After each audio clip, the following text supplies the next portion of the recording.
Estate agents, do you know your numbers? Today, I'm joined by Rob Graves, ex area director for a large corporate estate agent, then set up his own estate agency, and now is an estate agency coach and guru. Rob, you said to me before you switched the cameras on, there's a direct link between those successful estate agents and knowing their numbers. What do you mean by that? Talk to me.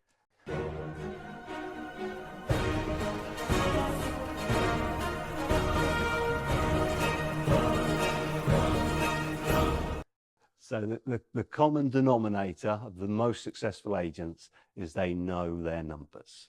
They know their conversion rates, they know what numbers they're achieving, they're on top of their numbers. What do you mean by numbers? Everything. Probably, yes. I mean, as you understand, so business owners, I notice, are focused on income and the money at the end of the process. But most of us all recognize that that's an outcome, not something to measure. So therefore, they almost measure the vowels coming in, they measure the stuff coming out the other end, but they don't actually know, when I was in a state agency, you started with the outcome and then you work backwards through the process saying, well, if I need 20 exchanges a month or 240 a year, I need this many sales, and then just work It's the backwards. famous business plan that you have to do once a year, where you got set a target and you just reverse engineered it back to the numbers all the way through. It's really interesting that estate agents don't like doing the numbers though. Why is that? I think you like doing the numbers when they're good.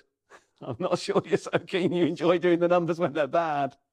No, but actually, how do you turn on, let's just say, let's go back to the days when you were a corporate area director, Yeah. and you had a valuer, who was turned on by his numbers, but not by the office numbers. How do you get them turned on by that?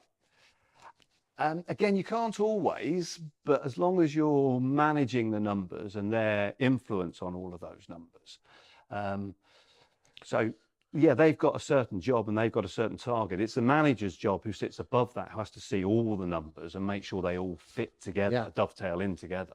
Because I find it fascinating that most of the, I do the stats show, and a lot of, the numbers on that are a lot lower than, say, videos like this. Yes. It's amazing. You could say, well, why do I do it? Because the big bosses like the stats show. Yeah, you get a different audience. Of course you do.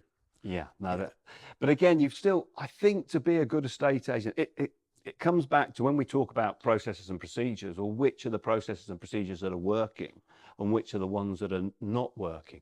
And it's not always obvious. I always think back to, one of my branches had a really bad fall through rate.